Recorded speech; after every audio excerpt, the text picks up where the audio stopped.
We roll into week 7 here on Buckeye Football Weekly, as always, recounting the game. And this one against Michigan State, some considered a trap game, Coach, going in. A dangerous team behind in the Big Ten count. You were aware of that, obviously, and the guys were. Well, and plenty of good athletes and an outstanding coaching staff and a history of great games with the Buckeyes. You know, there are some teams that are good matchups, and Ohio State and Michigan State always have a battle. I know you went to the history books with these guys, 74, 98. You don't have to go too far, so you bring somebody back from that 98 squad. Well, Jerry Richardson did a great job of talking to our kids about sometimes you don't want to remember certain things, and he took away some great lessons for them, and our kids were listening intently and came out to play, and there's Jay Richardson starting off with a bang. Yeah, absolutely. A loss of 2 right there, and creating their own memories here as they go here in 2006. And Drew Stanton, you know what he's going to bring to the table, so the guys getting after him here. Well, you see Jay Richardson there again, and James Laurinaitis, and our guys put pressure on him all day long. You set the tone of them going in a backwards motion there, and when your offense gets it going, it's moving forward. Robiskie with the catch. That was a good-looking curl route, and Troy found the right guy, and what a catch there by Anthony Gonzalez. You know, Anthony just makes plays. 13 complete to Robiskie, another 8 to Gonzalez. This one, Ted Ginn Jr. is just being himself here. Slips a tackle and off he goes 36 yards. Now that was an underneath route with a curl route over top of it. Troy went underneath, and here we are with a big 36-yard gain. Yeah, you get him crossing on a big 3rd and 5 play. So the 3rd down conversions were right there, and Beanie Wells comes in for another 1st down. A good job banging it in there, and here you see Antonio Pittman doing a good job of moving forward, and we're getting in the scoring zone. Troy Smith out there throwing an excuse me block there, getting in on the play. From the 2, Pittman, touchdown. Good effort there. He banged in there, and what is it, 12 straight games now? It is. He is up to 12 straight. He finds pay dirt, makes it 7-0 here in the early going, so you make good on that drive, and back on defense, Drew Stanton firing away again. Oh, they have a good offensive attack. They've been as tough for us to stop as anyone in the last couple of years, and I thought our defense did a great job putting pressure all day long. Stanton is a competitor. You know, he's a football player, and whenever he has the ball, he can make something happen. Well, the guy's going to take every chance also to get a hit on him, and he was hit a lot all day long. James Laurinaitis, that's a loss of 1 on the play. Stephanie Bowman there cheering, Coach Bowman's daughter. Getting him going. The punt played a big part in this game. Well, it really did. A.J. Trapasso was outstanding there, and we had good coverage. Kurt Coleman on the coverage, and Buckeye fans are happy, and we had a lot of Buckeye fans in Spartan Stadium. Yeah, it was a good showing, very good showing of the 73,498 in the building. You heard the OHIO chant going, and the Bucks standing up to the test here again on defense against Stanton. Well, Stanton runs that option well. We had good penetration. Vernon Golston there and stopped him on 4th down, got the ball back, and here you see Troy going back to work, found Anthony Gonzalez, and this was another play that Anthony suggested. During the break, during that last time the defense was on, he said, hey, on this certain route I can get open, and he sure did. Yeah, pick up a 33 yards. You take that, and you also take the Aaron Petrie 33-yard field goal, making it 10-0 Ohio State. We find Troy Smith back creating on offense again, and he goes 23 yards. Robiskie again with the grab. Now, Brian Robiskie's coming along, and we're really happy with our receiver core. And how about this punt down inside? And this is exactly what we needed done, so we could maybe get him stopped there and get the ball back in great field position. Well, out at the 4, that was his only punt inside the 20. I know you look for inside the 15. This is a big defensive stop here. There you see Curtis Terry and James Laurinaitis on the job, so they're punting from their own end zone, and they made the mistake punting it down the middle of the football field. Yeah, finally someone gets it to Ted Ginn Jr., gives him a chance on a return, and I understand he was getting the guys going before that return, saying, I'm going to take this one, let's go. Well, you know, he just dares them to punt to him, and they did. You know, when you're punting out of your end zone, you can't directional punt as well. You might get it blocked for a touchdown. So here they are in that little boot throwback screen. This time Marcus Freeman's there and picks it off, and we've got great field position right before the half. And here you see Troy keeping his eyes on things, and that was a play that Anthony Gonzalez called during the timeout.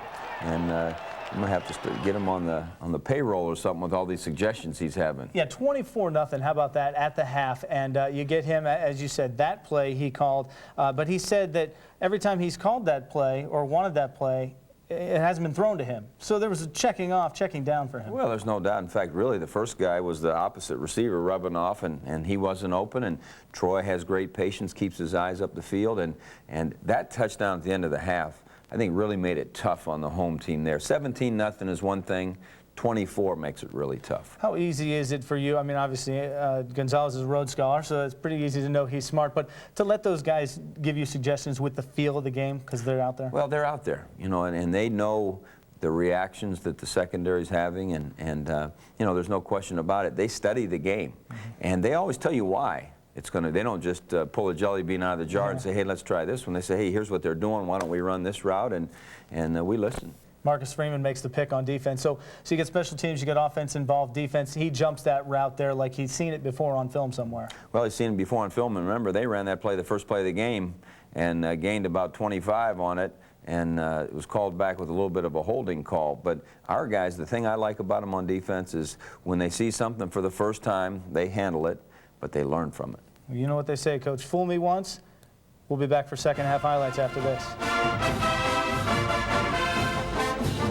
And Coach, we said in the first half that you go to Ted Ginn Jr. with a punt there, and he can hurt you. A.J. Trapasso sets up that with the original punt. So the punt game and the field position playing an important part on a windy day there as well. You saw two of the better punters in the country in that ball game. Brandon Fields, their punter, knocked us down inside the 10, 12-yard line at least 3 or 4 times. Yeah. That's tough coming out of there against the wind, and it seemed like both ends of the field were against the wind. And then A.J. knocking them down in field position on a day like that is huge. Swirling is how they term that, and you really didn't know which end it was coming from as we come out for the second half. And, you know, as we said, fool me once in the first half. They're not going to kick it to Ted Ginn Jr. again. He's not going to have a chance at another return here. But the defense, plenty of chances to swarm and tackle like that. Well, they started the half with the ball, and, you know, this was going to be an important series for us to put pressure on them. And there you see Quinn Pitcock making a big sack, and Jay Richardson was giving them problems, and Curtis Terry in there. And now we get the football back in good field position and go with a little bit of a reverse game. They were doing a good job crowding the box with people. We felt like at halftime that we had to talk about doing some misdirection run, and so we came right back with Teddy coming on the reverse, and you know, those were 2 plays, probably 40 yards between them, and moved down in scoring position. And there you see a little route down to Stan White, and he's trying to break some tackles, and we're down to the 4-yard line.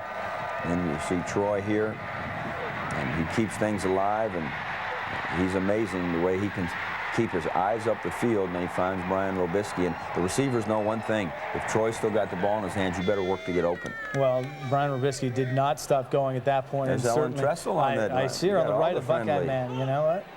She's in good company there, I guess. That's right.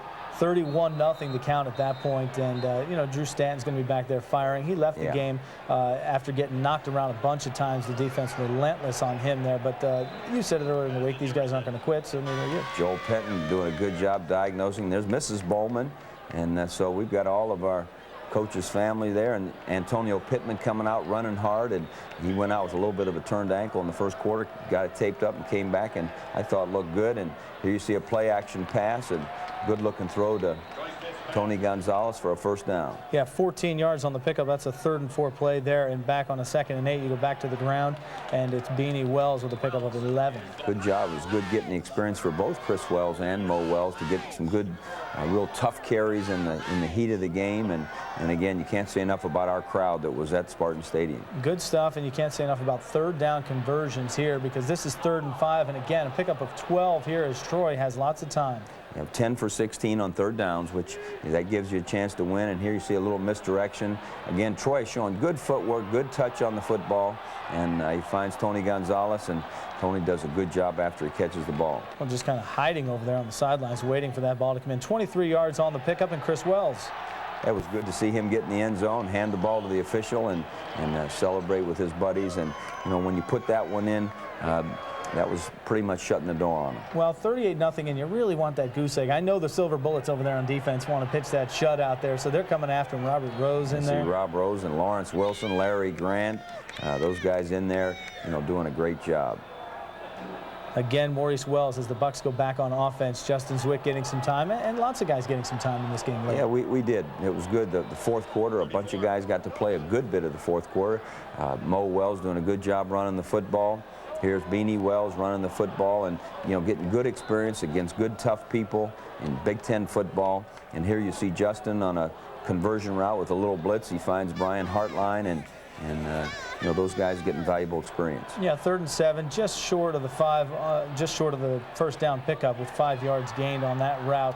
And then down the end of the game here in garbage time, a 22-yard pass complete. You see Brian Hoyer, an Ohio guy, completing it for him, and they hand it off for a touchdown, and they worked it down. And again, though, that was valuable experience for our guys who played with that second unit on defense to get a lot of valuable experience and some film to watch. Yeah, you said it, in Big Ten play as well, since that's what we're talking about here the rest of the way out. The most complete game so far, offense, defense, special teams? It may have been. Everyone contributed so much, and the conditions were so tough. Probably hard to see on television. I'm sure if you were one of the faithful that were there in the stadium, you know how that wind was swirling, and thought our guys' concentration was good. Outside of that first fumble, we didn't have any turnovers. Our defense was swarming. I think it was a good, solid, complete game. We're going to have to get better, though. You saw those Hoosiers beat the Hawkeyes. Yes, we did, and that's how Big Ten goes. You know that. I want to go back to you just mentioned it, the fumble in the first series. Kind of set the tone because you go on defense and you get them pushed back. A sack for a loss of 16, and negative plays were huge for your defense. Well, that was giant because, they're in their home stadium. They're in the red zone already because we let them get there, and our defense didn't flinch. They went out there and they attacked, and all of a sudden it was a 3rd down situation, got the sack, and they're punting instead of scoring a touchdown or trying for a field goal, and I think that took a lot of wind out of their sails. When you try to dominate all those phases, turnover margin, you came up even. The only game this year so far. Yeah, which, we didn't get the takeaways that we have, but we made some excellent plays, a lot of tackles for loss, which will be important. We did have 1 turnover. If we can get that back down to 0, where it's been a couple times, we have a chance to keep progressing. A pick in every game so far. We've got Brandon Mitchell and Antonio Smith coming up in our Buckeye Profiles after the break.